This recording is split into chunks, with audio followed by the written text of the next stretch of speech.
I have some great Karen Takedown stories for you today, and you're going to love that title story too. Here's our first one. Neighbor cut down several trees on my property, claiming they were a hazard. What do I do? With updates and a conclusion. Is this worth getting a lawyer over? I'm pretty ticked. So I moved into my current house about 2 years ago. It's a beautiful 3-acre property, mostly flat, except for about a dozen large trees bordering part of a road that runs alongside my property. I'm not sure what type they are, but they're pretty big. I think they're oaks. Well, I love them. They provide some great shade in the summer during part of the day, and they're just pretty. My neighbor doesn't like them. He's not really my neighbor, since his house is quite a bit down the road, but he's the closest one to me. When I first moved in, he came over and introduced himself and asked if I planned to do anything about the trees. I was confused, and I told him no. He told me a little bit before I moved in, one of the trees had a branch break off and fall into the road, causing an obstruction that lasted a whole day, according to him.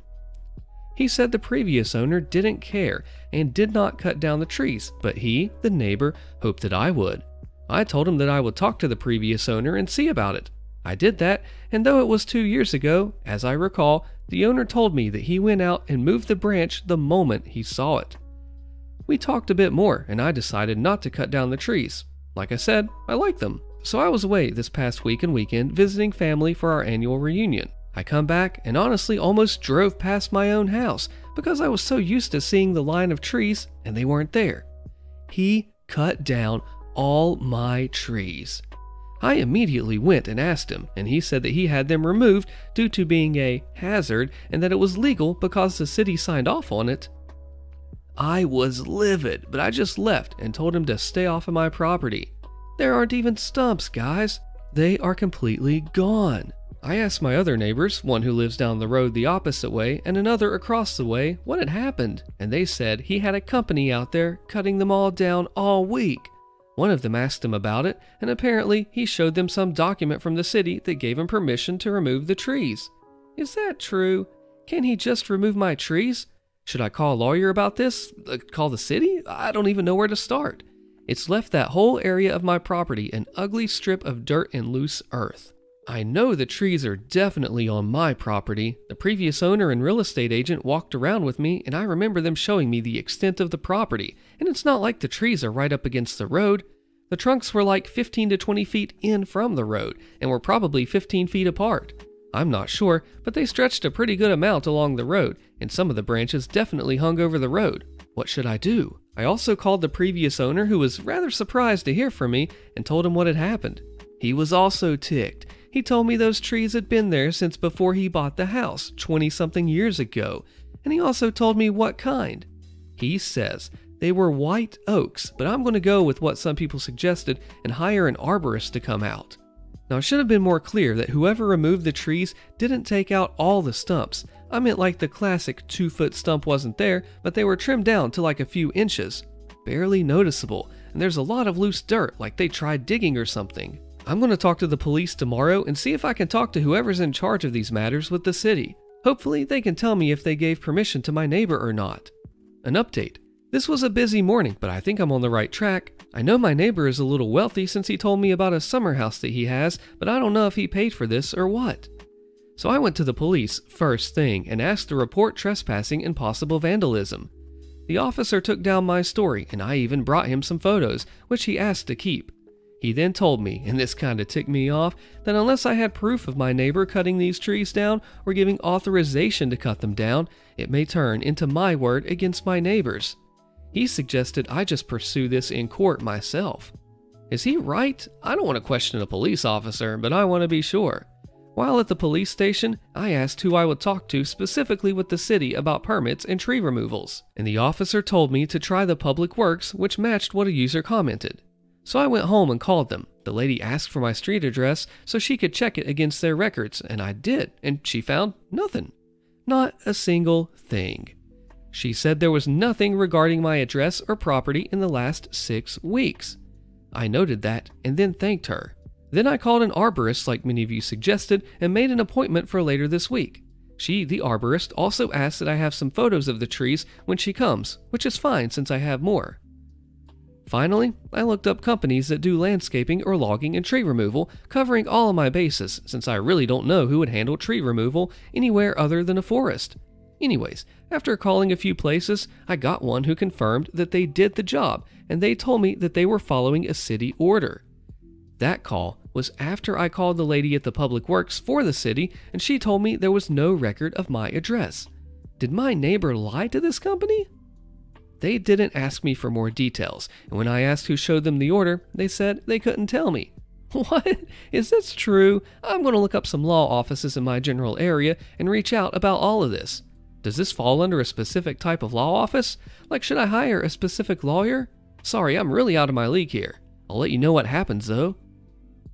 The company was a tree service, by the way. Didn't even know that was a business type. They aren't exactly local, but they're relatively close by. They didn't tell me what happened to the trees either. This is the beginning from the end of my last update on the original post, which detailed how I went to the police, found the company that did the job, and called the city to find there was no permit issued or documentation related to my address. So I have called a lawyer. After some in-depth searching and a few calls, I've connected with a relatively local lawyer. I'm a bit rural, and we talked for about an hour. He wanted all the details I had, especially when I mentioned the arborist. He asked for the number and told me he was going to ask for additional information from the inspection that would be important for a lawsuit. He also gave me the number of a surveyor and told me that I should call them as soon as possible. He then set me up with an appointment at his offices next week after the arborist visit. As far as the criminal charges, he told me that was my call, but we could talk more about it next week. He did comment that making a police report was a smart move. Lastly, he told me not to contact the neighbor anymore to get a written and signed testimony from the witness neighbor and to report any documents in the mail from either my neighbor or the company that did the job, as well as refusing contact should the neighbor come to my door. I asked if I could continue updating you all, and he said that was fine as long as I don't disclose personal information. So it looks like I'm taking my neighbor's butt to court. I hope somehow I can get my trees back, even just having new ones planted. That area of my property is so barren now. Final update. I can't speak to all the details, and I'm sorry about not continuing to update, and after everything got underway, I figured it would be best not to. To keep it short, we, my lawyer and I, spoke to the police, who then spoke to the neighbors down and across the street, which is the one who witnessed my trees getting cut down, who stated they saw the neighbor and the company cutting down my trees, and then finally, they spoke to him, the neighbor. I don't know much beyond that with the criminal investigation. What happened with the whole city document or the company, and why that is will be explained below. I hauled his butt into court. Well, first the arborist came, as did the surveyor. The trees were on my property, and they were white oaks. The arborist gave me an estimate on having 15 mature white oaks brought and replanted on my property, which was just shy of $650,000. Though he did say that some trees would die and that would drive the cost up. I also had my property appraised for the difference before and after losing my trees. It then became a question of whether I wanted to pursue my lost trees and see how much their lumber was worth, or sue for the replacement cost and loss of property value. Basically, do I want the trees back or do I want the cost of the ones I lost? Apparently, you can't have both. Well, guys, I picked the trees. The actual court stuff started a lot sooner than I thought. We filed, a few weeks passed, and a few days before our day in court, his lawyer reached out with a settlement offer. Apparently, he was wealthier than I thought. We accepted, and while I can't speak to the details of it, I'm getting the trees back. It's going to take a long time, apparently, several months, possibly all the way until September, since the process didn't start until just this week due to the holidays. But I will have all 12 trees back on my property at no cost to me. My neighbor has also put his house up for sale, and I haven't seen him for quite some time now. Oh well, there's a bit more to the settlement, but I don't feel comfortable speaking to that. Hopefully that's understandable. I remember some of the comments about whether the trees were a hazard to the road based on how far they were from the road, and I ended up having to check with the county, not the city, and they sent someone out to measure and mark the boundaries. My trees were at least 5 feet beyond it, so outside the boundary. Not even close. Would have you done the same thing as OP, standing up for yourself, getting the lawyer involved, and winning this fight? My grandma, who raised me, offered to help me buy a house, and stepbrother's girlfriend is upset by it. So my grandma raised me since I was 2 years old because I got taken away from my parents. I never knew my mother, so I called her Mom. She didn't really help me a lot as an adult unless I was really desperate. She's a lot older now, and I kinda think she wants to make it right with me before it's her time. So my dad, my grandma's son, ended up having a lot of other kids with his girlfriend that they didn't take good care of. My dad was a drug addict, so a lot of those kids followed him and became addicts or criminals themselves. His girlfriend had 4 kids before she hooked up with my dad. Anyway, my stepbrother, we'll call him Nick, has just been in and out of jail like almost his whole life. He met this girl, and she seems like a good girl. We'll call her Kim.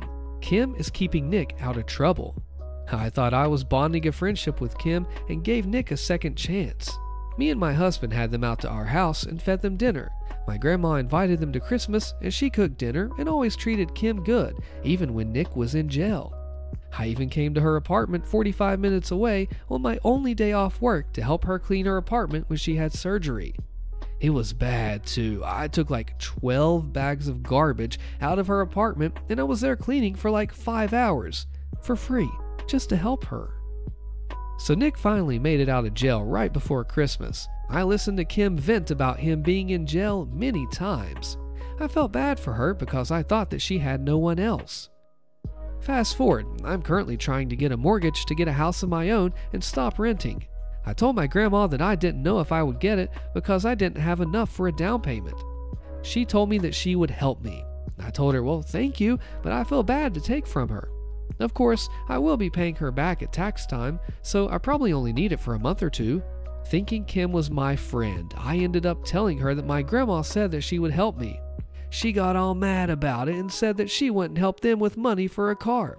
They just got approved for a car, and they want her to help them with a second car for him, so that he can work.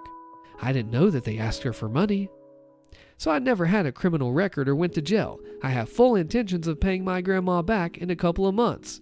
I have 2 kids, her grandchildren, who she loves very much. Plus, she is like my mom. I think Kim is acting really entitled. Nick doesn't even have a job yet either.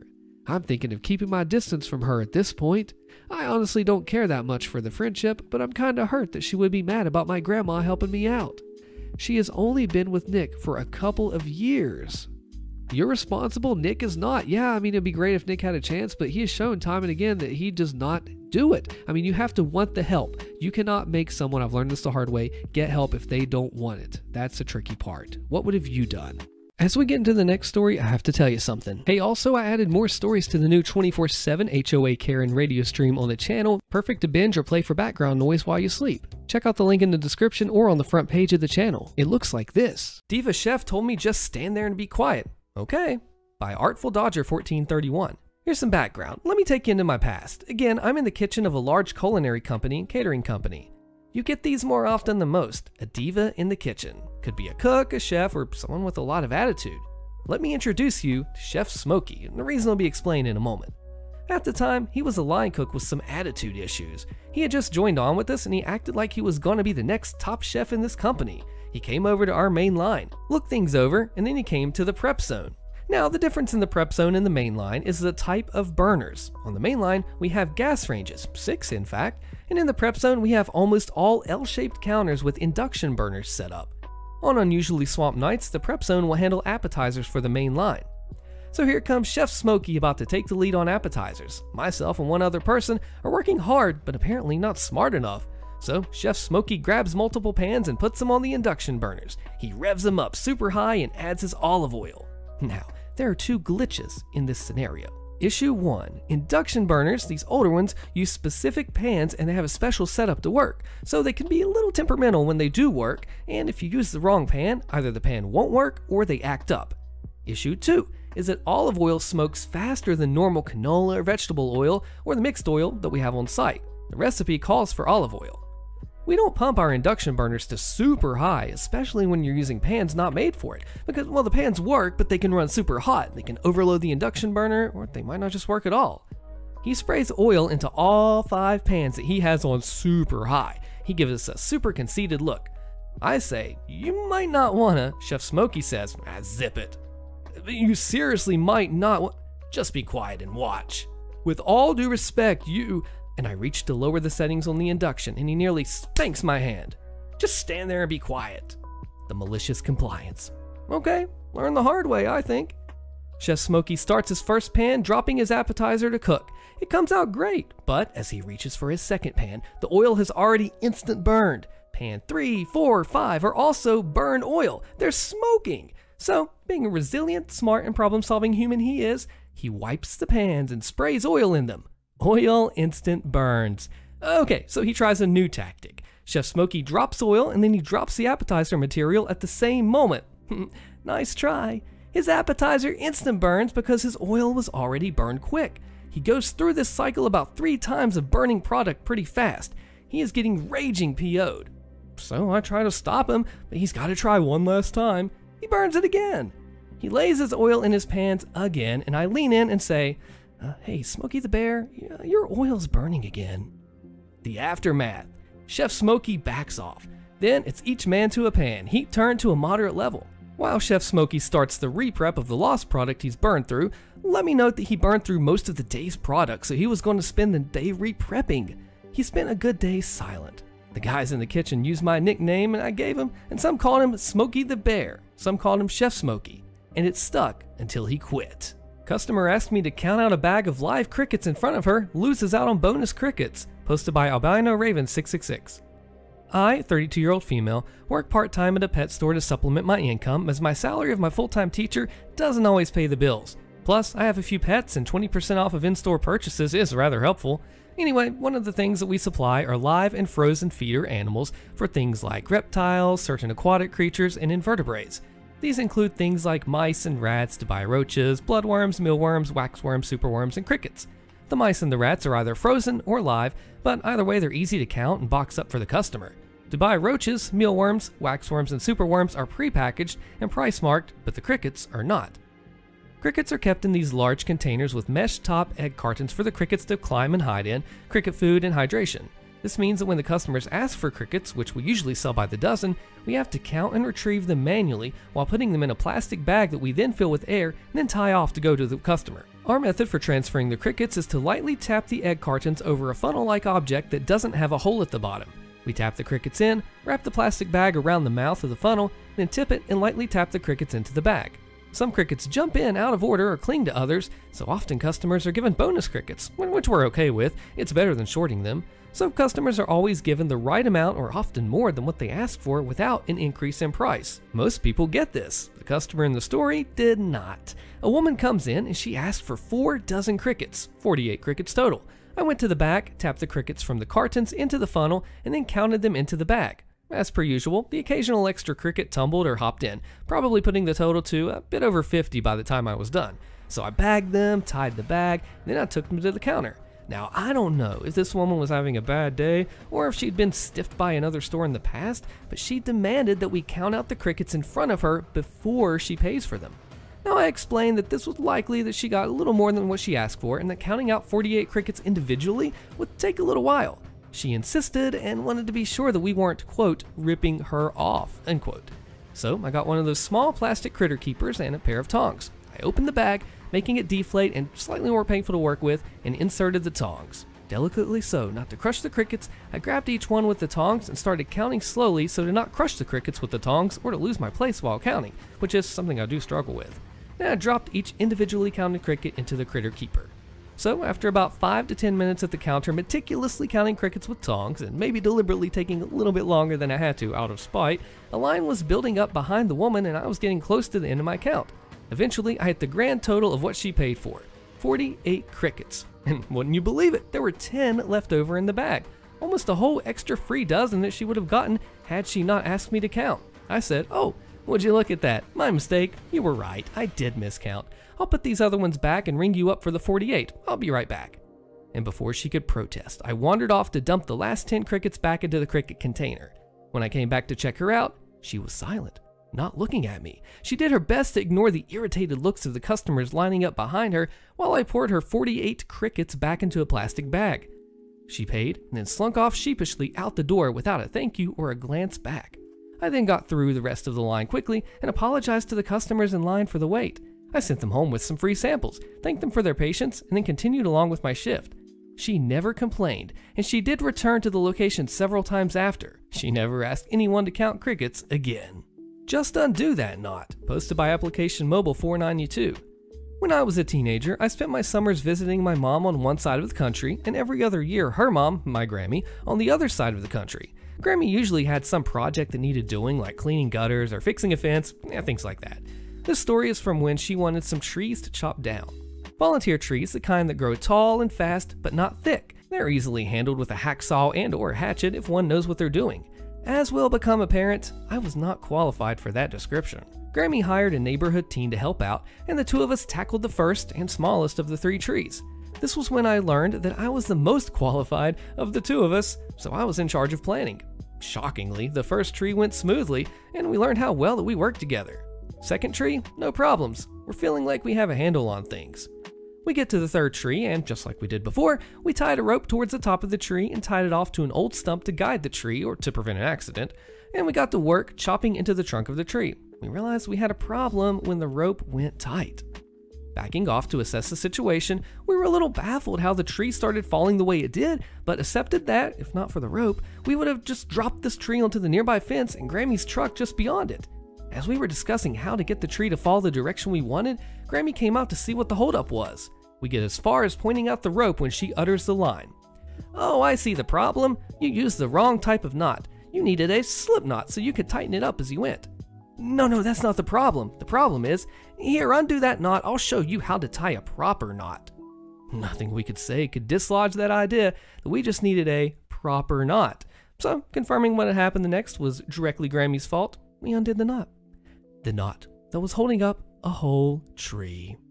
Grammy was halfway into the first step of whatever knot she wanted us to tie before she realized why we weren't listening to her. All 3 of us watched as this tree fell nice and slow onto the fence. With a mighty crack, the trunk separated from the stump and the tree continued tipping directly onto the roof of Grammy's truck. Silence. Then, finally realizing what we had tried to tell her, Grammy lets out a hearty laugh. "Okay, I was wrong. Now finish the job and get the tree off my car." Want me to cook your steak a little longer than everyone else's? Okay. Posted by Amadeus Jericho. Let me start this off by saying I am crappy at cooking steak. Not this isn't edible anymore bad, but accidentally over or undercooked it bad. I can never get that perfect medium rare, and if I do, it's a dang miracle. Everyone in my household likes medium rare steaks, as I'm sure many people do. Most of the time, I end up undercooking them, which isn't a big deal, because I can just cook them a little longer. However, it seems to go from rare to well done in a very short amount of time. I don't know if the steak gods hate me or what. My mom always brings up my bad steak cooking skills, and it kind of peeves me off. I'm just trying my best, and no one else in the family complains. Just her.